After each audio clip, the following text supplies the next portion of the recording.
श्री राम दोस्तों, आप सबका वसंतम इकॉनमी चैनल पर स्वागत है। तो आज के वीडियो में हम लोग बात करेंगे कि इंडस्ट्री का जो रोल होता है एक देश के लिए, एक राज्य के लिए कितना अहम होता है।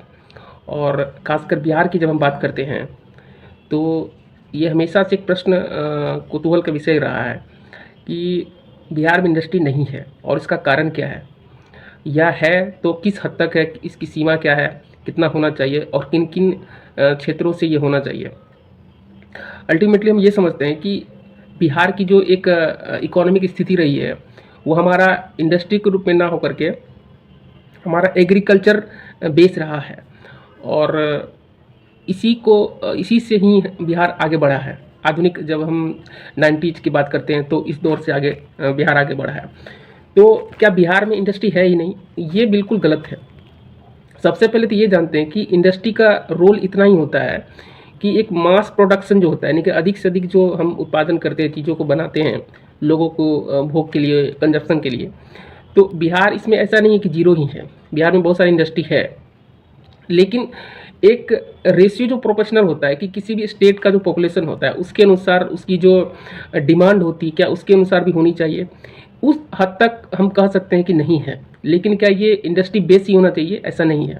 इंडस्ट्री का रूप ही होता है कि हम ज़्यादा से ज़्यादा लोगों को की जो डिमांड है उसको फुलफ़िल तो करें ही। और दूसरा चीज़ ये होता है कि अपने इकोनॉमी जो होती है स्टेट की, जैसे कि बिहार का क्या है कि एग्रीकल्चर बेस है, तो अगर एग्रीकल्चर इंडस्ट्री ही तैयार होती है तो ये तो एक प्लस हो गया और उसका कोर पॉइंट हो गया। दूसरी चीज़ है कि क्या भारत की जो भौगोलिक स्थिति है उसके अनुसार, और क्या बिहार की जो भौगोलिक स्थिति है उसके अनुसार इंडस्ट्री का होना भी बहुत ज़रूरी है। और किस तरह का इंडस्ट्री यहाँ चलने वाला नहीं है। तो सबसे पहले और अंतिम बात यही है कि हमारा जो एग्रो इंडस्ट्री है वो बिहार का प्रथम है। जैसे कि चीनी मिल हो गया, ठीक है, मखाना उद्योग हो गया, ये सारी जितने भी इंडस्ट्री होती है एग्रीकल्चर से जुड़ा हुआ था और बिहार इसमें प्रथम है, यानी कि सबसे अग्रणी राज्यों में आता है। और इसको अगर इंडस्ट्री का रूप देते हैं तो वो इसका सरप्लस होगा, यानी कि प्रॉफिटेबल भी होगा और एक तरह का इकोनॉमी जो बूस्ट भी करेगा। अब दूसरी बात है कि अगर हम बिहार को किसी अन्य राज्य से कंपैरिजन करते हैं, तुलना करते हैं, तो क्या स्थिति सही है? बिल्कुल नहीं, क्योंकि राजस्थान की इंडस्ट्री राजस्थान के भौगोलिक स्थिति के अनुसार ही होगी। जैसा कि अभी कुछ दिन पहले पार्लियामेंट में, संसद में ये मामला उठा भी था कि मखाना उद्योग का जो अनुसंधान केंद्र है या जो भी उसका इंडस्ट्री का रूप एक्सपेंड किया जाएगा वो बिहार से ही किया जाएगा। और उस पर सवाल था कि बिहार से क्यों किया जाएगा, क्योंकि मखाना का सबसे ज़्यादा अग्रिम जो राज्य है उत्पादन के मामले में वो बिहार ही आता है। तो अगर उससे हम कनेक्ट करके देखें तो ये उसका सरप्लस हो गया कि जहाँ जिस चीज़ की पैदावार सबसे अधिक होती है उसको इंडस्ट्री का रूप वहाँ देने में एक अनुकूल स्थिति होती है, लोगों को सबसे ज़्यादा फायदा होता है और उस स्टेट का बेनिफिट लोगों को ही मिलता है। अब दूसरी बात है कि बिहार में इंडस्ट्री का जो प्रोफेशनल मतलब एक अनुपातिक रूप से देखा जाए तो यहाँ एक भरपाई के अनुसार होनी चाहिए, यानी कि इंडस्ट्री ही नहीं होनी चाहिए, इंडस्ट्री भी होनी चाहिए हर चीज़ के साथ साथ। तो इस मामले में बिहार सरकार जो है, खासकर हमारे मुख्यमंत्री जो हैं वो तत्पर हैं और ये आह्वान भी बार बार करते हैं कि इंडस्ट्री या ज़्यादा से ज़्यादा यहाँ बने, खुले और इन्वेस्ट हो। और इस मामले में बिहार पीछे रहा है। अब उसका एक बैकग्राउंड में हम लोग नहीं जाते हैं, लेकिन यह समझते हैं कि किसी भी चीज़ को पनपने में, तैयार होने में, उसे तैयार करने में समय लगता है।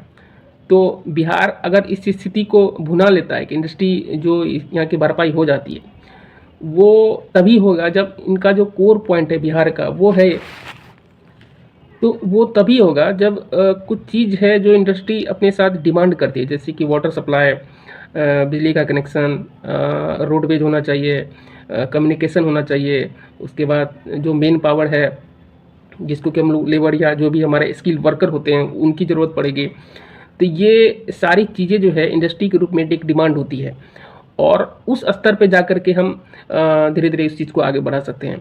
तो इंडस्ट्री का जो रूप होता है वो एक शुरुआत से ये होती है कि एक सूक्ष्म की तरफ बढ़ती है, फिर मध्यम की तरफ बढ़ती है, फिर एक बड़ा इंडस्ट्री का रूप लेती है। तो अल्टीमेटली गोल इंडस्ट्री का वही रूप होता है कि सबसे ज़्यादा मास प्रोडक्शन के रूप में इनका कोर पॉइंट होता है। लेकिन हमें समझना ये है कि बिहार की इंडस्ट्री अगर बिहार के लोगों की डिमांड पर ही हो तो वो सबसे ज़्यादा स्टेट को जो है इकोनॉमी के रूप में बूस्ट करती है और लोगों का समृद्धि भी जो है, आर्थिक स्थिति भी वो बढ़ाती है। तो जैसे भी मखाना उद्योग का बोर्ड का जो है एक प्रकार से अनुसंधान केंद्र बोले या जो भी इंडस्ट्री का रूप बोले, इनकी चर्चा बिहार में चल रही है और इसका सीधी सी बात है कि इनका जो प्रोडक्शन होता है, यानी कि जिस तरह से उत्पादन किया जाता है, कितने सारे इसमें किसान लगते हैं, लोग लगते हैं, हमारा स्किल्स लगता है, तो अगर उनको उसी जगह भुनाया जाए तो ये सबसे बेहतर आउटकम निकल करके आता है।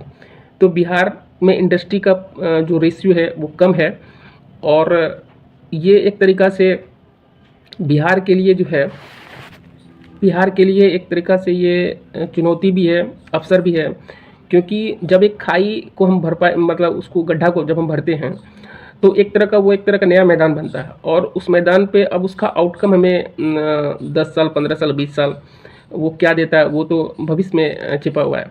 तो बिहार इस चीज़ की ओर अग्रसर है, और इन्वेस्ट होने का जो सबसे पहला तरीका है वो की सुरक्षा, और हमारे जो नवगठित सरकार है ये इसकी ओर बहुत तत्पर हैं, और बड़ी शक्ति से सुरक्षा के मामले में वो कार्रवाई भी करते हैं। तो एक हमारा जो प्रचलन है खासकर बिहार का, वो ये है कि हम चीज़ों को जल्दी अडेप्ट नहीं करते हैं, और जब उसे हम अपने रिचुअल्स, अपने संस्कृति, अपने रहन सहन के अनुसार अगर ढाल लेते हैं तो फिर लंबे समय तक वो टिकता है। वही बात बिहार की इंडस्ट्री के रूप में भी होती है। भले ही सरकार इंडस्ट्री के रूप में तत्पर हो, लोगों के पास प्रश्न हो कि बिहार में इंडस्ट्री नहीं है, लेकिन वो चीज़ें तभी बैठेगी जब उसके अनुसार एक तरह का समय, हमारी इच्छा शक्ति, हमारी राजनीतिक चेतना और इकोनॉमिक स्थिति, भौगोलिक स्थिति और सुविधाएं जो हैं वो एक साथ मिल करके काम करेगी। और इसमें सभी का रोल बहुत ही अहम है, क्योंकि सरकार का भी, लोगों का भी, इंडस्ट्री के लोगों का भी। और टेक्निकल रूप से कहा जाए तो भारत में जिस तरह से एक स्कीम चलती है कि भारत गति शक्ति, यानी कि सारे डिपार्टमेंट को, सरकारी डिपार्टमेंट को एक साथ मतलब जोड़ करके किसी स्कीम को लोगों के घर तक पहुंचानी है, लोगों के आर्थिक समृद्धि को उसमें बल देना है, तो वो एक साथ काम करती है। इसी तरीक़ा से बिहार को भी आगे बढ़ना पड़ेगा, और ये स्थिति अब बन रही है। और इनका ऐसा नहीं कि अब शुरुआत हो रही है, ये एक तरह से शुरुआत है, चीज़ें उस तरह से काम भी कर रही हैं। हालांकि इतना जल्दी हमको रिजल्ट नहीं मिलने वाला है, लेकिन ये अगर है कि शुरुआत हमने कर दी है तो इसका रिजल्ट ज़रूर सकारात्मक होगा। तो इन्हीं वीडियो के साथ जय श्री राम, जय हिंद, जय भारत।